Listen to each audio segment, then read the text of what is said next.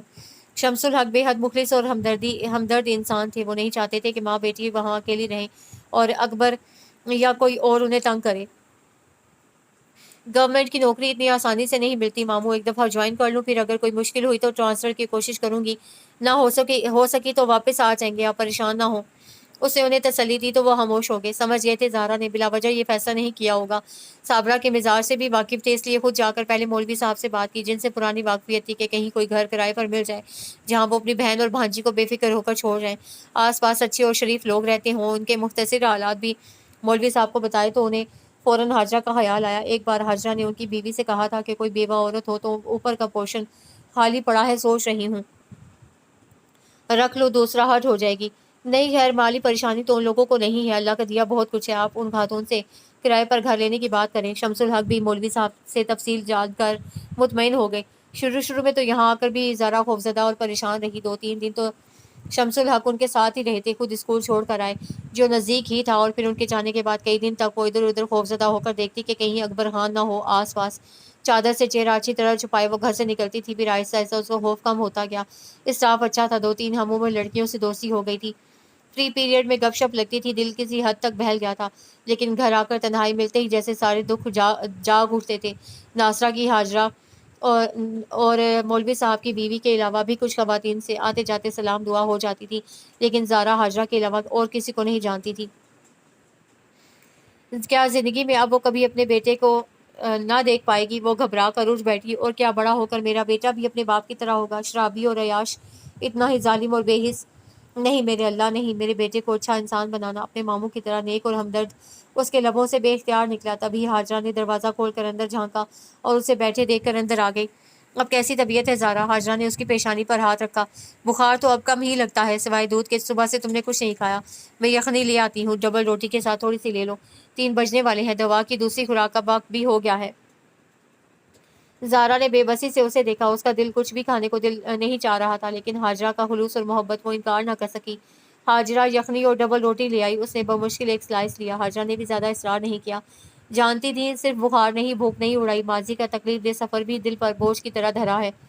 آپا، اسے یخنی کا خالی باؤل ایک طرف میز پر رکھ کر حاجرہ کی طرف دیکھا۔ مرے ہوئے پر تو ایک دن صبر آ جاتا ہے آپا، لیکن جو زندہ ہی جدا ہو جائے اس پر صبر کیسے آئے؟ آپ 5 وقت نماز پڑھتی ہیں، اتنی نیک ہے، میرے لیے دعا کیا کرے نا مجھے صبر آ جائے، میں واسی کو بھول جاؤں، وہ مجھے بالکل یاد نہ آئے۔ تم بھی نماز پڑھا کرو زارا، اللہ اپنے بندوں سے بہت پیار کرتا ہے، وہ ان کی فریاد ضرور سنتا ہے۔ تم بھی اللہ سے اپنے بیٹے کے لیے دعا مانگا کرو، فریاد کیا کرو کہ وہ تمہیں مل جائے۔ ہاجرہ دوسری چارپائی پر بیٹھ گئی تھی۔ اسے مجھے ملنا ہوتا تو وہ میرے پاس سے جاتا ہی کیوں آپا؟ اللہ چاہتا تو ابا کے دل میں اسے اکبر کو دینے کا خیال ہی نہ پیدا ہوتا، اور اگر ابا نے اسے دے ہی دیا تھا تو پھر نجیب کو ہم سے نہ لیتا، وہ ہوتا تو وہ اسے جیسے بھی ہوتا لے آتا۔ اسے مجھ سے وعدہ کیا تھا کہ وہ واسی کو لے کر آئے گا۔ اس کی کوئی دوست نہیں تھی، کوئی ایسا نہیں تھا جس کے سامنے وہ نجیب کے بعد دل کی بات کرتی۔ آج ہاجرہ نے پوچھا تو اسے اپنا دل کھول کر اس کے سامنے رکھ دیا تھا، وہ دکھ جو اسے اٹھائے، وہ تکلیفیں جو برداشت کی، حتیٰ کہ اپنی سوچیں تک ہاجرہ کو بتا دی تھی۔ ایسے نہیں کہتے زارا، ہاجرہ کی آنکھوں میں ایک نرم سی کیفیت تھی، اسے اس لڑکی پر ترس آ رہا تھا جو ہمت ہارے بیٹھی تھی، امید کی کوئی لو اس کے دل کو روشن نہیں کرتی تھی، اور جس کا اس دنیا میں اپنی ماں کے سوا کوئی نہ تھا۔ نجیب اتنی ہی عمر لے کر آیا تھا، سو اسے جانا ہی تھا۔ تم اس کی مغفرت کی دعا کیا کرو، اللہ اس کے آگے کے راستے آسان کرے، اور اپنے لیے بھی دعا کیا کرو، اللہ ضرور سنے گا، جلد یا بدیر۔ کیا اللہ نے آپ کی سنی تھی ہاجرہ آپا جب جمال بھائی آپ کو چھوڑ کر چلے گئے تھے؟ ناصرہ نے اسے جمال الدین کے متعلق بتایا تھا۔ میں نے خود کو اللہ کی رضا پر راضی کر لیا تھا زارا۔ ہاجرہ کے سانولے رخساروں پر سرخی سی پھیل گئی تھی، تاہم لہجہ ایسے ہی نرم تھا۔ آپ تو اتنی نیک ہیں، اماں کہتی ہیں سب آپ کی تعریف کرتے ہیں، اللہ نے آپ کی نہیں سنی تو مجھ جیسی لڑکی کی وہ کیوں سنے گا؟ میں نے تو کبھی نماز بھی باقاعدگی سے نہیں پڑھی، اسے جیسے ہاجرہ کی بات ہی نہیں سنی تھی۔ وہ سب کی سنتا ہے زارا، نیک گنہگار سب کی، بس دل سے اسے پکارو، وہ ضرور سنے گا۔ ہاجرہ کے لہجے میں یقین تھا، لیکن زارا بے یقینی سے اسے دیکھ رہی تھی۔ آپ کو نہیں پتہ نجیب کے بعد ہم نے کتنی مشکلات دیکھی، ہمیں راتوں کو نیند نہیں آتی تھی، ابا ساری رات صحن میں چکر لگا کر نجیب کو پکارتے، اللہ سے فریاد کرتے۔ وہ ہولے ہولے نجیب کے مرنے کے بعد جو ان پر گزری تھی بتاتی چلی گئی، شمس الحق کے انہیں یہاں چھوڑنے تک سب بتا دیا۔ تمہارا بیٹا انشاءاللہ تمہیں ضرور واپس ملے گا، اتنا چھوٹا بچہ عدالت یوں بھی ماں کے حوالے ہی کرتی ہے، پھر ایسی صورت میں جب باپ عیاش اور شرابی ہو، میں حاجی صاحب سے بات کروں گی، ان کا ایک بھانجا وکیل ہے، پھر ہمارے محلے کی بند گلی میں ضیاء صاحب رہتے ہیں، ویسے تو وہ فوجداری مقدمے لیتے ہیں لیکن ہماری رہنمائی کر سکتے ہیں، ہم بچے کی کسٹڈی کے لیے کیس کر دیں گے۔ ہاجرہ نے اسے تسلی دی، لیکن زارا خوفزدہ ہو گئی۔ نہیں آپا نہیں، اسے پھر پتہ چل جائے گا کہ ہم لوگ یہاں ہیں، پھر وہ اپنے گنڈے دوستوں کو لے کر یہاں آ جائے گا اور مقدمہ اور ہنگامہ کرے گا، مجھ پر جھوٹے الزام لگائے گا، آپ کا سکون بھی برباد ہو جائے گا۔ نہیں، مجھے کیس نہیں کرنا آپا، بس آپ میرے لیے دعا کیا کریں کہ مجھے نجیب کی موت اور واسی کی جدائی پر صبر آ جائے۔ میں نے ماموں کے گاؤں جانے کے بعد انہیں بھی منع کر دیا تھا، کیس کرنے سے کہ پتہ چلا تھا کہ اکبر کی دادی نے مرنے سے پہلے اپنا گھر اور زمین سب اکبر کے نام کرنے کے بجائے واصف کے نام کر دی تھی، اور اس کے بعد وہ کسی صورت اسے ہمارے حوالے نہیں کرے گا۔ حالانکہ ماموں نے کسی کے ذریعے اسے کہلوایا تھا کہ وہ کچھ لے کر واصف کو مجھے لکھ کر دے دے، لیکن اسے انکار کر دیا تھا۔ وہ بہت چالاک اور ہوشیار ہے اور بہت ہی گھٹیا ہے، اگر ہم نے کیس کر دیا نا تو پھر اسے ہمیں چین نہیں لینے دینا، اور گلی والوں نے تنگ آ کر ہمیں یہاں سے نکال دینا ہے۔ ہماری گلی والے ایسے نہیں ہیں زارا، پھر بھی تم پریشان نہ ہو، تمہاری مرضی کے بغیر تو کچھ نہیں ہوگا۔ ہاجرہ کھڑی ہو گئی تھی۔ مجھے کچھ دوپٹے رنگ کر کل دینے ہیں، حمید دھوبی کی بیٹی کی شادی اچانک طے پا گئی ہے تو وہ کچھ دوپٹے دے گئی تھی رنگنے کے لیے، کل دوں گی انہیں، تو پھر کوئی گوٹا کناری اور کام وہاں بھی کروانا ہوگا۔ اس موضوع پر پھر بات کریں گے کہ تمہارے بیٹے کو کیسے لیا جائے۔ ہاجرہ اسے آرام کرنے کی تلقین کر کے باہر آ گئی، لیکن کام کرتے ہوئے بھی مسلسل سوچتی رہی کہ زارا کے بیٹے کو کیسے اس کے باپ کے چنگل سے چھڑایا جائے، کہ اس کے بغیر یہ ناممکن تھا، اور اچانک اسے ایک خیال آیا اور وہ دل ہی دل میں میجر طاہر سے بات کرنے کا فیصلہ کر کے مطمئن سی ہو گئی۔ تو تم نے کیا سوچا ہے طاہر؟ سبز دروازے والے گھر کے فرنٹ فلور کے صحن میں خدیجہ تخت پر بیٹھی تھی اور اس کے پاس ہی طاہر بیٹھا تھا، دونوں کے ہاتھ میں چائے کے کپ تھے اور سامنے پڑی لکڑی کی میز پر ایک پلیٹ میں کچھ بسکٹ رکھے تھے۔ باقی رنگ ساز کے گھر کے دروازوں اور کھڑکیوں پر آج بھی سبز رنگ تھا اور ٹیرس کے جنگلے کو بوگن ویلیا کی بیلوں نے ڈھک رکھا تھا۔ گراؤنڈ فلور پر دکانیں تھیں، اس میں جب بھی میکے آتی مشورہ دیتی تھی کہ دکانیں ختم کر کے گراؤنڈ فلور پر ایک خوبصورت ڈرائنگ روم اور گیسٹ روم اٹیچڈ باتھ کے بنا دیا جائے، اور نہیں تو ان کھڑکیوں اور دروازوں کا رنگ بھی بدل دیا جائے، لیکن اسمی کی بات کا کبھی کسی نے جواب نہیں دیا تھا۔ بس ایک بار باقر نے کہا تھا اتنے لوگوں کا روزگار چل رہا ہے، یہاں سے نکل کر کہاں جائیں گے بیچارے؟ نئے سرے سے دوسرے علاقے میں سیٹ ہونا اور نئے سرے سے کاروبار چلانا آسان نہیں ہوتا۔ میں نے پوچھا ہے طاہر تم نے پھر کیا سوچا ہے؟ خدیجہ نے اپنی بات دہرائی تو طاہر نے چونک کر اس کی طرف دیکھا۔ کس کے متعلق؟ شادی کے متعلق۔ اماں ابا چاہتے ہیں کہ چھوٹی کی شادی کے ساتھ تمہاری بھی شادی ہو جائے۔ طاہر کو آئے 2 دن ہو گئے تھے اور خدیجہ کو آج موقع ملا تھا اس سے بات کرنے کا۔ اماں حاجی صاحب کے گھر گئی ہوئی تھی زیب خالہ کی مزاج پرسی کے لیے کہ چند دن پہلے ان کے پتے کا آپریشن ہوا تھا ہسپتال میں، تو وہ خالہ پروین اور حاجرہ کے ساتھ ہو آئی تھی، لیکن اب انہیں گھر آئے ہوئے بھی 4 دن ہو گئے تھے، وہ جا ہی نہ سکی تھی۔ جاتے جاتے وہ اسے تاکید کر گئی تھیں کہ طاہر سے پوچھ لے کہ آخر کیا مسئلہ ہے، 2-3 سال سے مسلسل ٹال رہا ہے، تمہارے ساتھ بے تکلفی ہے اس کی، پوچھ لینا کہ اگر کہیں کوئی پسند کر چکا ہے تو بتا دے، اچھا ہے ہمیں بھی 10 گھروں میں نہیں جانا پڑے گا۔ لیکن خود میرا ابھی کوئی ارادہ نہیں ہے شادی کا۔ اس نے چائے کا گھونٹ بھرا۔ کیوں، کیا بوڑھے ہو کر شادی کرو گے؟ وہ ہولے سے ہنسی، لیکن آنکھوں میں سوچ کی گہری لکیر تھی۔ تمہارے تقریباً سب دوستوں کی شادی ہو گئی ہے، بس ایک تم ہی رہ گئے ہو، اگر کسی کو پسند کرتے ہو تو بتا دو، اماں ابا کو اعتراض نہیں ہوگا۔ جانتا ہوں، لیکن میں فی الحال شادی نہیں کرنا چاہتا، تم اماں کو سمجھاؤ۔ وہ خدیجہ کو بے حد سنجیدہ لگا۔ پتہ ہے طاہر، میرا ارادہ سائرہ کی شادی پر ہی آنے کا تھا، لیکن اماں نے کہا کہ ایک چکر پہلے لگا جاؤ تاکہ تمہارے لیے کوئی لڑکی فائنل کر کے منگنی کر دیں، اور پھر شادی چند ماہ بعد سائرہ کی شادی کے ساتھ ہی ہو جائے۔ اور اب میرے واپس جانے میں بھی زیادہ دن نہیں رہے اور اب تک تم کوئی حتمی بات نہیں کر رہے ہو۔ شادی کیوں نہیں کرنا چاہتے؟ وہ چائے کا خالی کپ میز پر رکھ کر اس کی طرف دیکھنے لگی۔ بس نہیں کرنا چاہتا، وہ جھنجھلایا۔ اماں کی طبیعت ٹھیک نہیں رہتی طاہر، اور ابا کی بھی صحت کوئی اتنی اچھی نہیں ہے، وہ اپنی زندگی میں تمہاری خوشی دیکھنا چاہتے ہیں۔ اس نے خدیجہ کی بات کا جواب نہیں دیا تھا، بس سر جھکائے گھونٹ گھونٹ کر کے چائے پیتا رہا۔ وہ کون ہے طاہر؟ چند لمحے اسے بغور دیکھنے کے بعد خدیجہ نے پورے یقین سے پوچھا۔ وہ کیا بتاتا کہ وہ کون ہے جو دل میں دھرنا مار کر بیٹھی ہے؟ کون یقین کرے گا کہ بس ایک مختصر سی ملاقات اس کے دل کی دنیا میں ہلچل مچا گئی تھی۔ وہ ایک نظر اسے گھائل کر گئی تھی۔ شرمگی مسکراہٹ لبوں پر سجائے سہمی سہمی بھورا سی آنکھوں والی اس لڑکی پر پڑنے والی پہلی نظر ہی اسے اسیر کر گئی تھی۔ وہ آج تک اس شہر سے باہر نہیں نکل سکا تھا اور اس نے اسی لمحے اسی زندگی میں شامل کرنے کا فیصلہ کر لیا تھا۔ نہیں جانتا تھا کہ پھر کبھی وہ اسے دیکھ ہی نہیں پائے گا۔ وہ جو سوچ رہا تھا کہ گھر جا کر اماں سے بات کرے گا، کر کے وہ اس کے بھائی سے بات کرے گا، اسے ہارڈ ایریا میں بھیج دیا گیا، اور جب وہ واپس آیا تو اسے پتہ چلا کہ وہ اب اس دنیا میں نہیں رہا۔ وہ کون تھا، کہاں رہتا تھا، وہ کچھ بھی تو نہ جانتا تھا، اور اگر وہ اس کے یونٹ سے اس کا پتہ وغیرہ لے بھی لیتا تو منہ اٹھائے کیسے رشتہ مانگنے چلا جاتا۔ کئی دن کی سوچ وچار کے بعد وہ اس کے یونٹ کے ایک ساتھی سے اس کا پتہ وغیرہ لے کر وہاں پہنچ گیا۔